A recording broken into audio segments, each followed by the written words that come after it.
উস্কানিতে এই শাহবাগীরা এখন পুলিশদের উপর আক্রমণ করে? কার উস্কানিতে এখন নারীবাদী সেজে আন্দোলন করছেন? কার উস্কানিতে নতুন করে একজন ধর্ষণের বিচার চাইতে গিয়ে আপনি সরকার পতনের ষড়যন্ত্র শুরু করেছেন? সেটা জাতিকে জানতে হবে। শাহবাগের একটাও, যারা 13 সালের শাহবাগী আন্দোলন করেছে, একটিও বাংলাদেশের দেশপ্রেমিক নাগরিক নয়। এরা সবগুলো ধর্ষকের মধ্যে পড়ে। এরা আওয়ামী লীগের প্রেতাত্মা, এরা ষড়যন্ত্রবাজ। এরা হচ্ছে ধর্ষণ নিজেরা করে, ধর্ষণ করার জন্য মানুষদেরকে উদ্বুদ্ধ করে। তারা বাংলার মানুষের মধ্যে ধর্ষণ এটা চলমান রাখে, কিন্তু তারা তাদের প্রয়োজনে ধর্ষণের বিরুদ্ধে আবার মিছিল করে কখন, যখন আপনাকে বিপদে ফেলতে হবে। ধর্ষণকে সুতা হিসাবে ব্যবহার করে শাহবাগীরা আবার সোচ্চার হচ্ছে বিভিন্ন জায়গায় এবং দেশে অস্থিতিশীল পরিস্থিতি তৈরি করার চেষ্টা চালিয়ে যাচ্ছে।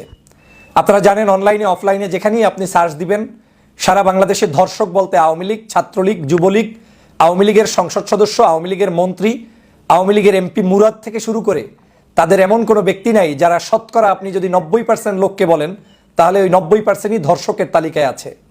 বাংলাদেশের আওয়ামী লীগের আমলে বিভিন্ন বিশ্ববিদ্যালয়, কলেজ, ইউনিভার্সিটিগুলোতে সারাক্ষণই ছাত্র জনতার বিভিন্ন ধরনের আন্দোলন থাকতো। তার অন্যতম একটি থাকতো যে ধর্ষকদের বিরুদ্ধে। আমরা কিন্তু সেই সেঞ্চুরি করা মানিকের গল্প শুনেছি, যে ছাত্রলীগের মানিক 100 জনকে ধর্ষণ করেছিল। আমরা কিন্তু শুনেছি জাহাঙ্গীরনগর বিশ্ববিদ্যালয় সহ বিভিন্ন বিশ্ববিদ্যালয়ে স্বামীর সামনে স্ত্রীকে ধর্ষণ করা হয়েছে জঙ্গলে নিয়ে, এবং স্বামীকে গাছের সাথে বেঁধে রাখা হয়েছে। আমরা কিন্তু শুধু মানুষ ধর্ষণ শুনি নাই। আওয়ামী লীগ, ছাত্রলীগ এমনকি পশু পাখি পর্যন্ত ধর্ষণ করেছে। গরু, ছাগল কোনো কিছুই রক্ষা পায়নি ছাত্রলীগের কাছ থেকে। কিন্তু আমরা শাহবাগীদেরকে সেই সময় কোনো প্রতিবাদ করতে দেখি নাই। ধর্ষণ বাংলাদেশের এক ধরনের, এই যে ধর্ষণ করা হচ্ছে, এটা একটা বেধিতে রূপান্তরিত হয়েছে। এটা একটা সামাজিক বেধি, যেটা গত 16 বছরে তৈরি হয়েছে। সেই বেধিটা একদিনে, 1 ঘন্টায়, নিমিষেই বন্ধ হওয়ার মতো পরিস্থিতি হয়নি। আমি সকল ধর্ষকদের বিরুদ্ধে এবং ধর্ষণকারীদের সর্বোচ্চ শাস্তির নিশ্চয়তা বিধানের জন্য সরকার সহ সবার প্রতি আহ্বান জানাই। কিন্তু আমি এটাও আপনাদেরকে সজাগ দৃষ্টি রাখার জন্য বলছি, এই যারা ধর্ষণকারী, সেই আওয়ামী লীগের লোকেরাই এখন ধর্ষকের বিচার চেয়ে, ধর্ষণ কেন হচ্ছে সেইটার বিচার চেয়ে এখন নতুন করে মাঠে ময়দানে নেমে সরকারকে এবং দেশকে অস্থিতিশীল করার চেষ্টা করছে। মূলত এরা শাহবাগের অংশ। মূলত 2013 সালের শাহবাগীরাই এই কর্মকাণ্ডটি করছে। তারা কোনোদিন আওয়ামী লীগের আমলে এই ধর্ষণের বিরুদ্ধে সোচ্চার হয়নি।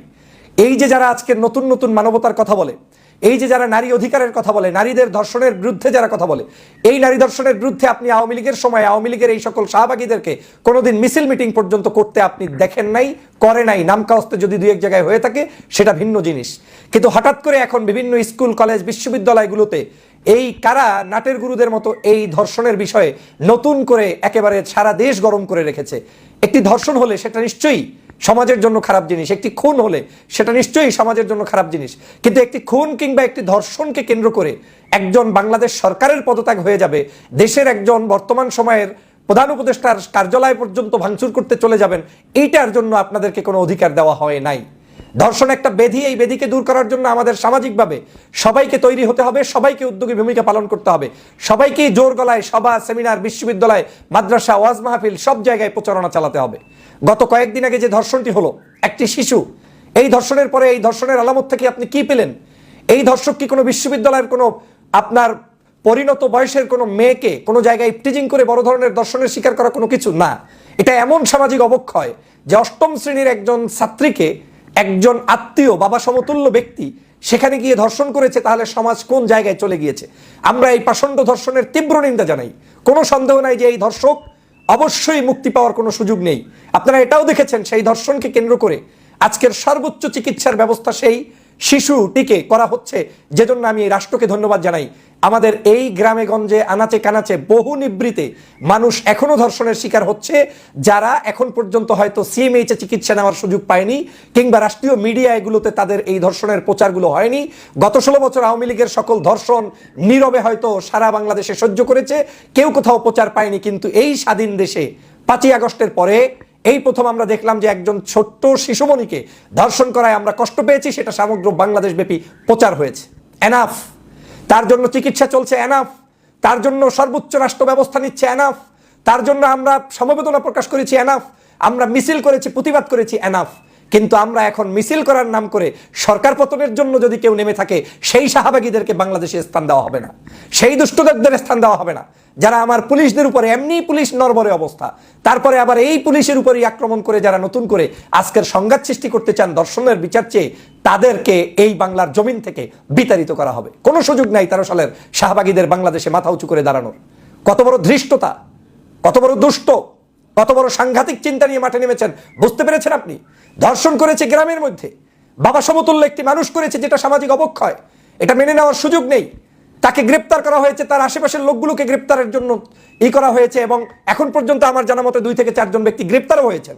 তার আত্মীয় স্বজন যে 4 জন জড়িত ছিলেন তাদেরকে গ্রেপ্তার করা হয়েছে, এবং শুধু তাদেরকে নয়, তাদের কারণে আজকের আইন পর্যন্ত চেঞ্জ করা হয়েছে। যেই বিচারটা 180 দিন ছিল সেটাকে 90 দিনের মধ্যে নিয়ে আসা হয়েছে। যেখানে জামিনের ব্যবস্থা ছিল সেখানে জামিন ক্যান্সেল করার আইন করা হয়েছে।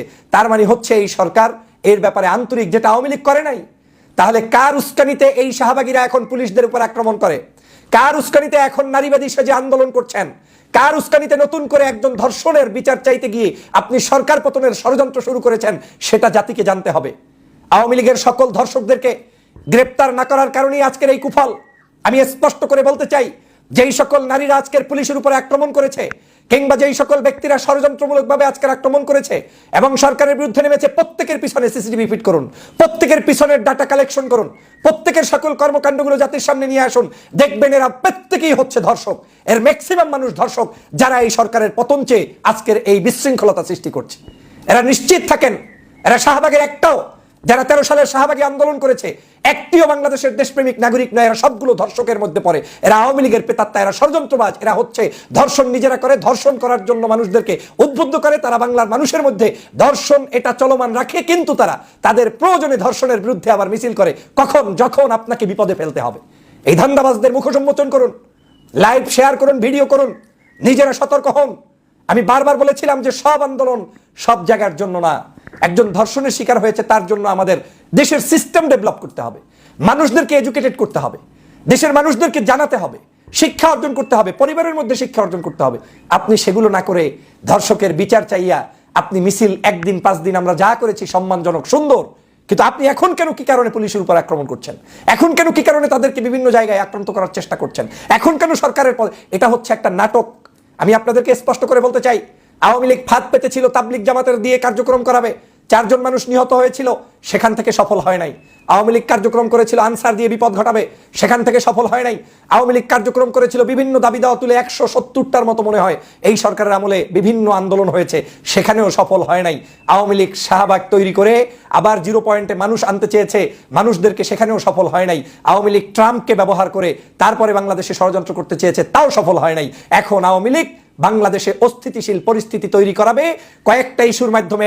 এই ধর্ষণ, এই ধরনের ছোটখাটো কার্যক্রম, যেটা আপনার রাষ্ট্রের নয় বরং জনতার মাধ্যমে সংগঠিত একটি মহাবিপদ, মহামারী, যেটা আমাদের সতর্কতাও যেমন জরুরি, সরকারেরও সহযোগিতা জরুরি। সেই সকল কাজগুলোতে সুযোগ সন্ধানীরা, আওয়ামী লীগের লোকেরা রাষ্ট্রকে বিপদগ্রস্ত করার জন্য মাঠে নামবে।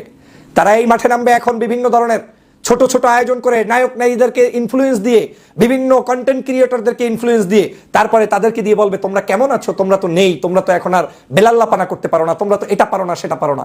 অথচ আওয়ামী লীগের 16 বছরের ইতিহাস খুঁজে দেখুন, এদেশের কোনো মানুষ স্বস্তিতে কিছুই করতে পারে নাই। কি গায়ক, কি নায়ক, কি সাহিত্যিক, কি আলেম, কি পীর মাশায়েখ, কি রাজনৈতিক দলের লোক, কারো কোনো শান্তি ছিল না। কিন্তু এখন এই শান্তির শহরে অশান্তি তৈরি করতে যেই আওয়ামী লীগ এসেছে, সেই আওয়ামী লীগকে প্রতিহত না করলে আপনাদেরকে কিন্তু তারা বিপদের মধ্যে রাখবে। তাল দিবেন না যে কোনো কর্মকাণ্ড ঘটলেই মিছিল করতে হবে, মিটিং করতে হবে, এমন তার প্রয়োজন নেই। প্রয়োজন বিচারের, প্রয়োজন তদন্তের, প্রয়োজন শিক্ষিত মানুষ তৈরির। সব জায়গায় সব কিছুতে আপনারা নাচানাচি করার সুযোগ নেই। নাচবেন, ওই নাচার সুযোগ নিয়ে তারা এই প্রত্যেককে ডান্ডার বাড়ি দিয়ে একদম ঘরে তুলে দিন। এই সব শাহবাগীদেরকে বাংলাদেশের প্রত্যেকটি প্রান্তে আটকিয়ে ফেলুন, না হয় দেশটা অশান্ত করে ফেলবে। সবাই